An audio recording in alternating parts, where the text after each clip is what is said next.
Hello friends, bright future টিউটোরিয়ালে তোমাদের সবাইকে ওয়েলকাম। আজকে আমি তোমাদের ওয়েস্ট বেঙ্গল বোর্ডে ক্লাস 7-এর তৃতীয় পর্যায়ক্রমিক মূল্যায়নের পরিবেশের যে তৃতীয় স্কুল রয়েছে তার ফিজিক্যাল সায়েন্স পার্টটা করে দেখাবো, সমস্ত কোশ্চেনের অ্যান্সারগুলো করে দেখাবো। চলো আমরা প্রথমেই এই কোশ্চেনের অ্যান্সারগুলো শুরু করি একের দাগের থেকে। প্রথমে দেখা আছে, দেখো না প্রথমে দাগের কোশ্চেন আছে কি, প্রমাণ বায়ুমণ্ডলীয় চাপে জল যে উষ্ণতায় ফুটে বাষ্পীভূত হয় ফারেনহাইট স্কেলে তার মান কত হবে?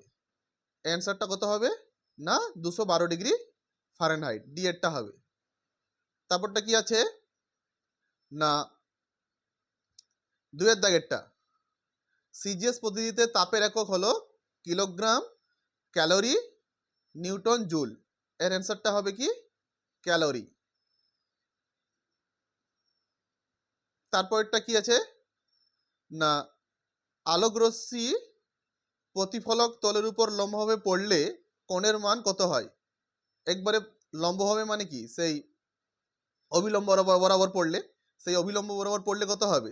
মানে আমরা জানি আলোকরশ্মি মানে যদি লম্বভাবে পড়ে তাহলে সেই লম্বভাবে যেমন আসে সেই লম্বভাবেই ফিরে যায়, আর কোণের মান কত হয় 0 ডিগ্রি।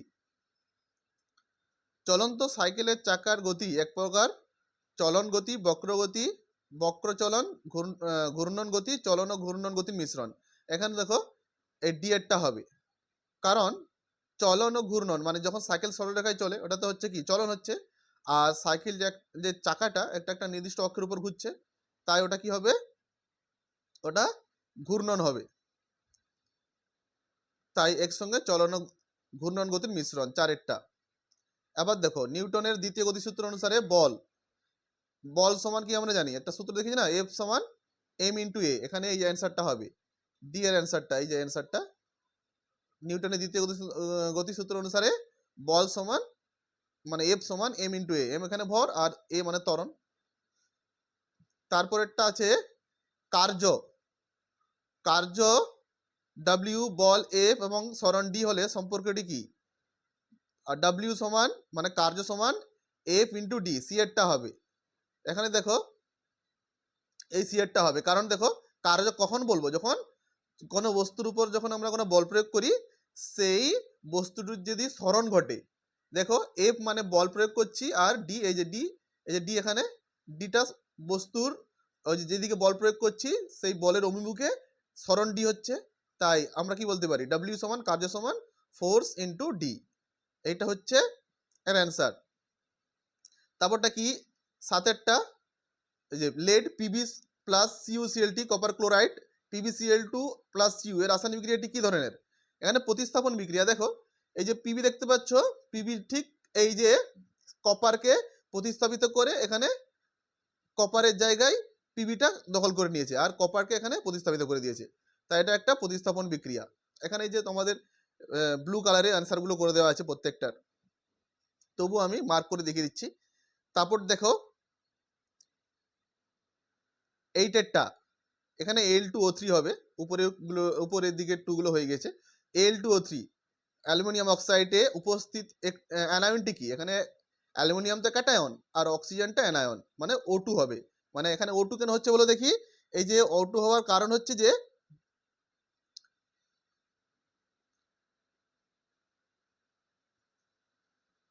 O2 হওয়ার কারণ হচ্ছে অ্যালুমিনিয়ামের যোজ্যতা তো অক্সিজেন, অ্যালুমিনিয়ামের যোজ্যতা অক্সিজেন কাছে গিয়েছে, আর অক্সিজেনেরটা অ্যালুমিনিয়ামের কাছে গিয়েছে, তাই Al2O3 হয়েছে। আবার যখন ভেঙে যাবে কি হবে, Al3 প্লাস O2 মাইনাস, তাহলে এইটা হবে এর দাগের অ্যান্সারটা হবে। আবার নয়েরটা দেখো, নয়েরটা হচ্ছে নাইট্রোজেন N2O তে এন এর যোজ্যতা কত? এন এর যোজ্যতা হচ্ছে 1। এখানে এরকম তুমি একটা ক্যালকুলেশন করে নেবে। দেখো এন কে এক্স ধরে নিবে, মানে এন দুটো আছে 2x হয়ে যাবে, আর অক্সিজেনের যোজ্যতা সবসময় কি হয় -2, তাহলে কি হবে 2x -2 সমান 0, আর 2x সমান 2, আর x সমান 2/2, কাটাকাটি করলে 1 হবে। তারপর দেখো 10এরটা, ভিনিগার থাকে, ভিনিগারে কি থাকে? ভিনিগারে অ্যাসিডিক অ্যাসিড থাকে, এই যে অ্যান্সারটা হবে।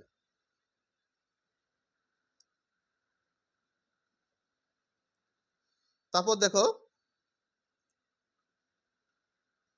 9 10এরটা হয়ে গেল,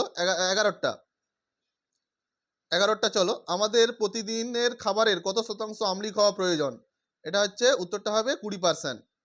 তারপর 12টা দেখো, একটি বিকারে সামান্য কস্টিক সোডা দ্রবণে 2 ফোঁটা ফেনফথেলিন দিলে দ্রবণটি হবে গোলাপি বর্ণের। এটা হচ্ছে 1 দাগের কোশ্চেন অ্যান্সারগুলো করানো হলো। এবার 2 দাগের চলো। 2 দাগে নিচের প্রশ্নগুলির অতি সংক্ষিপ্ত উত্তর দাও। এবার প্রথমে যে কোশ্চেনটা আছে দেখো, 0°C উষ্ণতার 1 গ্রাম বরফকে 0° উষ্ণতার 1 গ্রাম জলে পরিণত করতে কত তাপ লাগবে? 80 ক্যালোরি। এখন এটা একটা লিন তাপ, তাই না? দেখো 0°C বরফের উষ্ণতাও 0°C, আর বরফ গলে যে জল হলো সেটাও 0°C। মানে কি এখানে অবস্থার পরিবর্তন হয়েছে, কোনো উষ্ণতার পরিবর্তন হচ্ছে না। এটা কি লিন তাপ?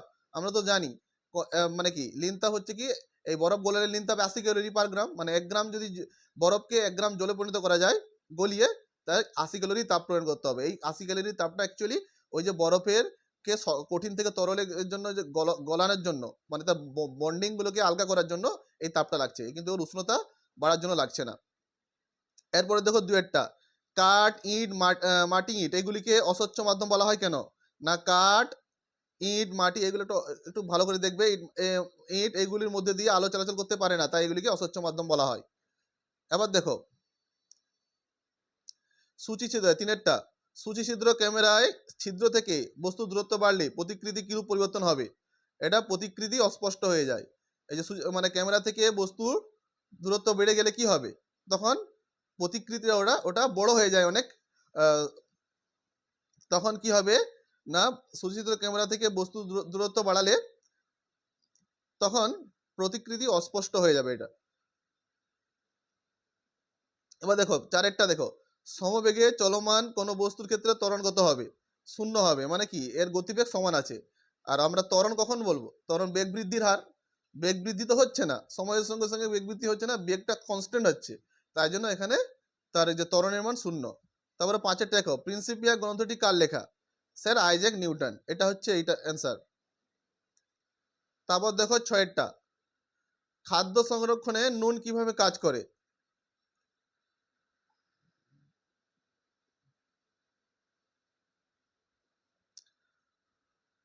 খাদ্য সংরক্ষণে নুন কিভাবে কাজ করে? না খাবারে যখন লবণ যোগ করা হয় তখন এটি খাবার থেকে আর্দ্রতা বের করে, ফলে যার ফলে ব্যাকটেরিয়া বৃদ্ধিতে বাধা দেয়, খাবার নষ্ট করতে পারে না, যার ফলে ব্যাকটেরিয়া বৃদ্ধিতে বাধা দেয়, যা খাবার নষ্ট করতে পারে না হবে এখানে। এখানে দন্তনাকার না। এবার দেখো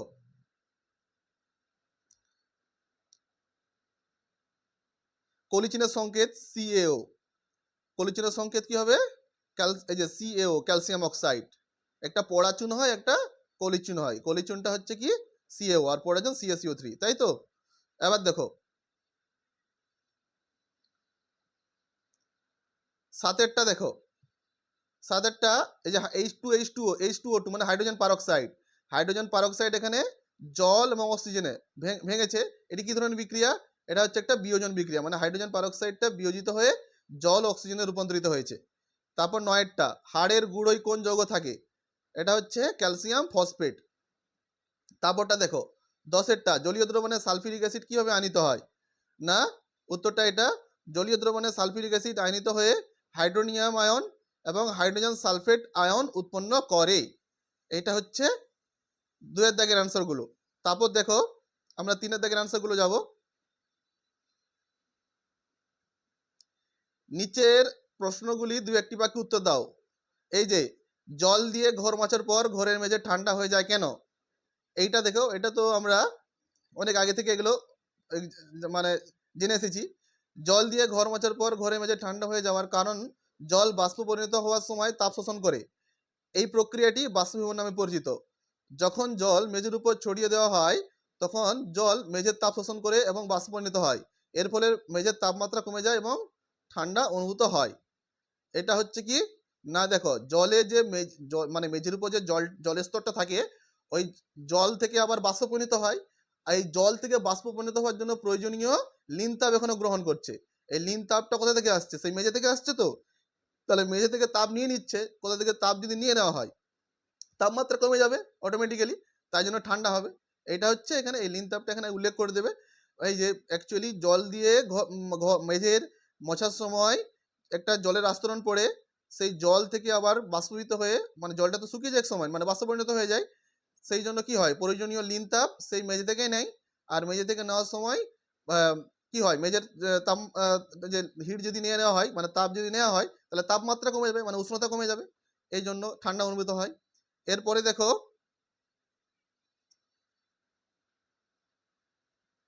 ছায়া কিভাবে সৃষ্টি হয়। আলোক রশ্মি পথে একটি অস্বচ্ছ বস্তু, আলোক রশ্মি সবসময় সরলরেখায় চলে, তাই তো।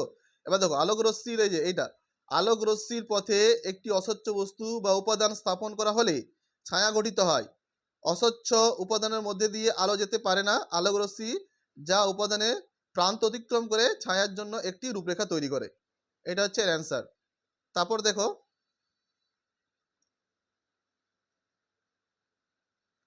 দ্রুতি ও বেগের মধ্যে পার্থক্য।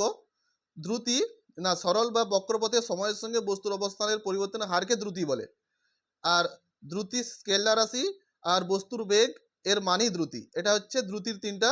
এদিকে একদিকে লিখবে, তোমরা যেমন পার্থক্য লিখবে দুদিকে দুটো লিখে মাঝখানে লাইন টেনে ওইভাবে করবে, এখানে ওইভাবে সম্ভব নয়, আমি লিখছি না। আর বেগের কি হবে না, সময়ের সঙ্গে বস্তুর সরণের হারকে বেগ বলে। আর এটা কি হচ্ছে না, বেগ ভেক্টর রাশি, আর নির্দিষ্ট দিকেই দ্রুতি বেগ। এটা হচ্ছে এই তিনটা করে পার্থক্য। তারপর হচ্ছে কি 4 দাগের কোশ্চেনটা, পরিবর্তনশীল যোজ্যতা কাকে বলে। কোনো মৌলের পরমাণু যখন একাধিক যোজ্যতা প্রদর্শন করে তাকে পরিবর্তনশীল যোজ্যতা বলে। এখানে দেখো এই যে এখানে একটা উদাহরণ দেওয়া আছে, ফেরাস। ফেরাসের যোজ্যতা 2 আর ফেরিক এফি এর যোজ্যতা 3। মানে যখন আমরা দেখব মানে আস কথাটা আছে শেষে, তখন 2 যোজ্যতা, আর ইক থাকলে 3। এটা হচ্ছে আয়রন দুটো, কখনো কখনো দুটো মানে তার যোজ্যতা 2 প্রদর্শন করে, আবার কখনো কখনো 3 প্রদর্শন করে। তাই জন্য এই যে জিনিসটা রয়েছে, এই মানে ভিন্ন ভিন্ন প্রদর্শন করে যোজ্যতা, এটাকে পরিবর্তনশীল যোজ্যতা বলা হয়। এরপরে দেখো সোডিয়াম সালফেট ও ম্যাগনেসিয়াম অক্সাইডের সংকেত দেখো, সোডিয়াম সালফেট Na2SO4 আর ম্যাগনেসিয়াম অক্সাইড MgO। তারপরে দেখো পুকুরের মাছ চাষ করার সময় জলের মধ্যে চুন মেশানো হয় কেন। না জলের খারত্ব যদি খুব কমে যায়, তবে তাহলে তা মাছের ক্ষতিকর হয়, মানে মাছ ক্ষতিকর হওয়ার প্রবণতা থাকে মাছেদের। জলের খারত্ব যদি 20 ppm এর বা 30 ppm এর বেশি হয়, তবে পুকুরের উৎপাদন ক্ষমতা কমে যায়। জলের খারত্ব কমে গেলে চুন দিয়ে তা বাড়ানো যায়। অর্থাৎ পিএইচ নর্মালের জন্য চুন ব্যবহার করা হয়। পিএইচ একটা থাকে, তাই তো। পিএইচ তোমরা জানো, পিএইচ 7-এর বেশি হলে কি হয়ে যায়, ওটা ক্ষারীয় হয়ে যায়, আর 7-এর কম হলে আম্লিক হয়ে যায়, আর 7 হচ্ছে নিউট্রাল। আর এই সময় চুলের মানে চুন যেটা, ওটা তো একটা ক্ষারধর্মী, ওটাকে প্রয়োগ করা হয় অ্যাকচুয়ালি কি খারত্ব বৃদ্ধি করার জন্য, মানে খারত্ব যদি কমে যায় তাই বৃদ্ধি করার জন্য, মানে পিএইচ যদি কমে যায়, পিএইচ বাড়ানোর জন্য আমরা এই জলে চুন দিই। তারপর দেখো, তারপর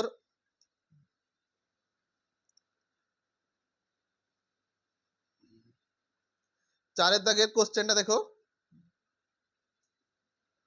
অ্যাম্বুলেন্স 4-এর দাগে একটা অ্যাম্বুলেন্স কথাটি অ্যাম্বুলেন্স গাড়িতে উল্টো করে লেখা থাকে কেন। অ্যাম্বুলেন্স কথাটি অ্যাম্বুলেন্স গাড়িতে উল্টো লেখা থাকে কারণ সামনের গাড়ির ড্রাইভার তার সাইড দর্পণে বা লুকিং গ্লাসে প্রতিফলনের ফলে উৎপন্ন প্রতিবিম্ব দেখেন। এই প্রতিফলনের সময় অ্যাম্বুলেন্স কথাটা উল্টে করে লিখলে সোজা হয়ে যায়, তাই উল্টে লেখা হয়। মানে এটা কি বলে দেখি, এই যে পার্শ্বীয় ওই যে পরিবর্তন যেটা হয়, কোনো কোনো লেখা সিমেট্রিক থাকে না, আর একটা আনসিমেট্রিক থাকে, মানে যেগুলো মানে অপ্রতিসম জিনিস, অপ্রতিসম লেটার, ওগুলো কি হয় উল্টে যায় আয়নায়, তাই জন্য ওগুলোকে আবার উল্টে রাখা হয়। উল্টে লিখলে ওটা আবার সোজা উল্টে গিয়ে লুকিং গ্লাসে সোজা হয়ে যায়।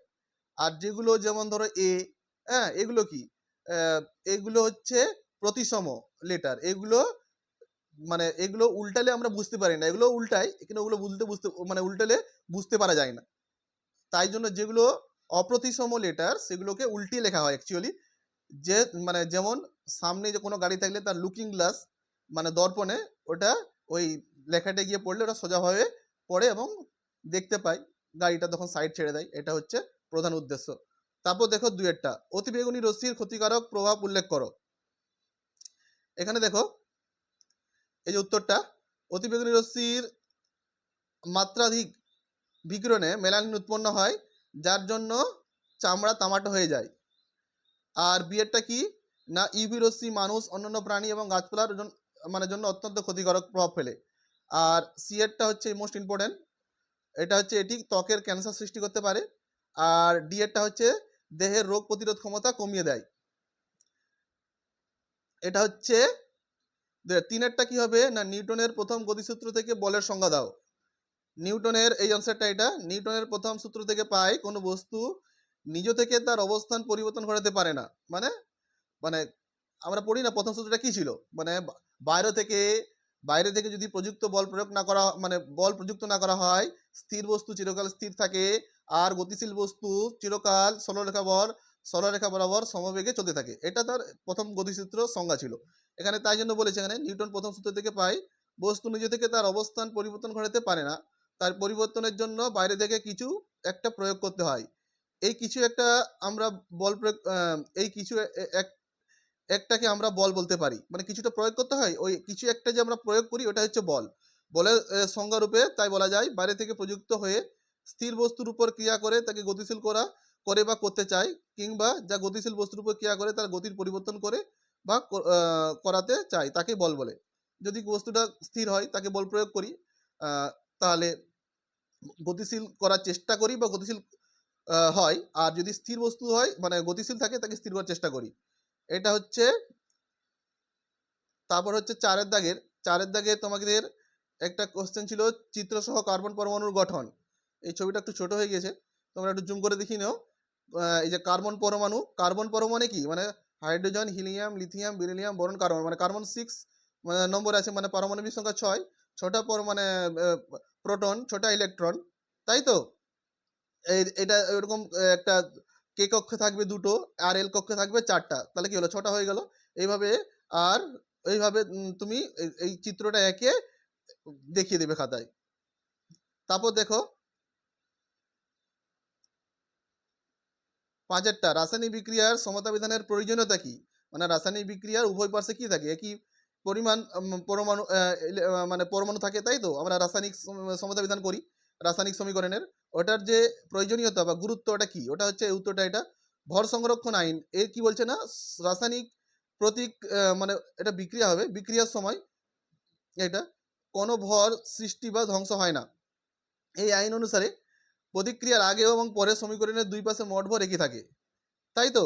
আর বিয়েরটা কি না, সমীকরণের মাধ্যমে বিক্রিয়ার প্রকৃত ধাপগুলি এবং বিক্রিয়ার সময়, এগুলো বিক্রিয়া হবে, বিক্রিয়ার সময় ঘটে যাওয়া রাসায়নিক পরিবর্তনগুলি সঠিকভাবে প্রতিফলিত হয়।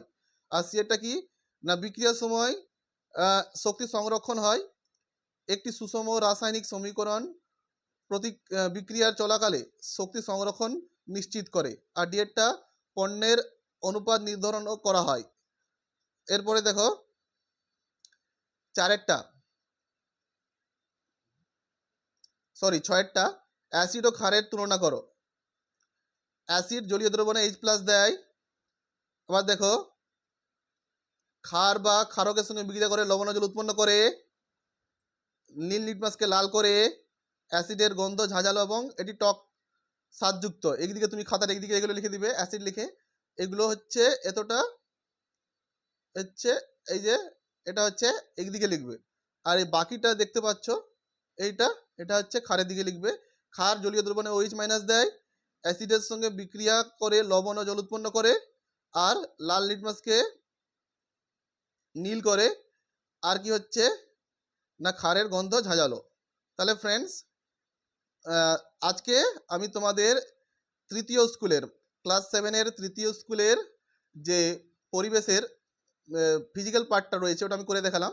পরবর্তী ভিডিওতে পার্ট 2 ভিডিওতে আমি তোমাদের লাইফ সায়েন্সটা করে দেখাবো। এই ভিডিওটা দেখে তোমরা যদি উপকৃত হও তাহলে লাইক, শেয়ার, কমেন্ট করবে আর চ্যানেলটাকে সাবস্ক্রাইব করে রাখবে।